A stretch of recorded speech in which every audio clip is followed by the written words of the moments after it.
বিশাল ভারতীয় শক্তির বিরুদ্ধে পাকিস্তানকে শক্তি যোগাচ্ছে চীন। চীনা অস্ত্র নিয়ে পশ্চিমারা যতই তাচ্ছিল্য করুক, রাফালের ঘটনায় এরই মধ্যে প্রমাণ হয়ে গেছে চীনের অস্ত্র বলে কয়ে পশ্চিমাদের স্বঘোষিত বিশ্বসেরা অস্ত্রকে ধ্বংস করার ক্ষমতা রাখে। এই সংঘাতের শুরুতেই চীনা যুদ্ধবিমান জেএফ থান্ডার থেকে ছোড়া মিসাইলের আঘাতে রাশিয়ার পাঠানো সর্বাধুনিক আকাশ প্রতিরক্ষা ব্যবস্থা S-400 ধ্বংসের দাবি করছে পাকিস্তান। এমনকি ভারতের রাজধানী দিল্লিতেও মিসাইল হামলা চেষ্টার স্বীকারোক্তি এসেছে ভারতের পক্ষ থেকেই। তবে তা কোন মিসাইল তা নিশ্চিত না করলেও পাকিস্তানের হাতে থাকা চীনা অস্ত্র আর মিসাইলের পাল্লা কত দূর পর্যন্ত পৌঁছাতে সক্ষম তা নিয়ে চলছে আতঙ্ক। কাশ্মীর ইস্যুকে কেন্দ্র করে আরেকটি সংঘাতে জড়ালেও ভারত পাকিস্তানের আক্রমণ এখন আর নির্দিষ্ট কোনো অঞ্চলে থেমে নেই। হামলার দাবি উঠছে পাঞ্জাব, গুজরাট, রাজস্থান, এমনকি দিল্লিতেও। সানবিট সব দিবে সামাল। সানবিট ম্যাজিক প্রেস ডিশওয়াশিং এর মাথা ঘোরানো সলিউশন। পাকিস্তানি বাহিনীর হাতে থাকা চীনের যুদ্ধ বিমান আর ক্ষেপণাস্ত্র আঘাত হানছে ধ্বংসাত্মক রূপে। ভারতে হামলা আর নিজেদের প্রতিরক্ষায় চীনা যুদ্ধ বিমান, ড্রোন, ক্ষেপণাস্ত্র এবং আকাশ প্রতিরক্ষা ব্যবস্থার উপরেই নির্ভর করছে অসীম মনিরের বাহিনী। গেল বুধবার অপারেশন সিঁদুরের দিনই ভারতের রাফাল সহ অন্তত 5টি যুদ্ধবিমান ধ্বংসের কথা জানায় পাকিস্তান। রাফাল ধ্বংসে চীনের যুদ্ধবিমান ব্যবহারের কথা নিশ্চিত করেছে আন্তর্জাতিক গণমাধ্যমগুলোও।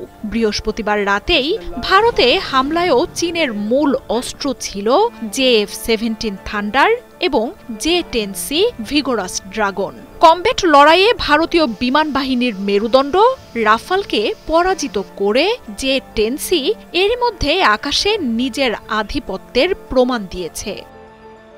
অপারেশনের শুরুতেই ভারতে আকাশ প্রতিরক্ষায় থাকা রুশ অত্যাধুনিক S-400 ধ্বংসের দাবি করেছে পাকিস্তান। চীনা যুদ্ধবিমান JF থান্ডার 17 থেকে ছোড়া মিসাইলে ভারতের আকাশ প্রতিরক্ষার মূল স্তম্ভ ধ্বংস হয়ে থাকলে মোদির দেশটির জন্য বড় বিপর্যয়ই অপেক্ষা করছে।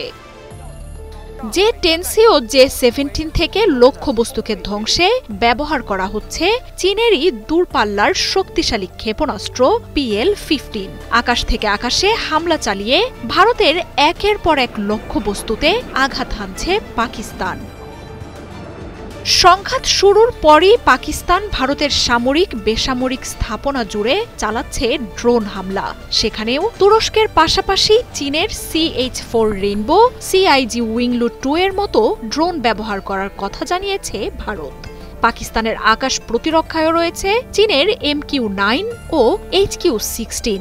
ভারত সীমান্তও কাঁপাচ্ছে পাকিস্তানের হাতে থাকা চীনের টাইপ 63-1 60mm মর্টার, QLZ-87 স্বয়ংক্রিয় গ্রেনেড লঞ্চার।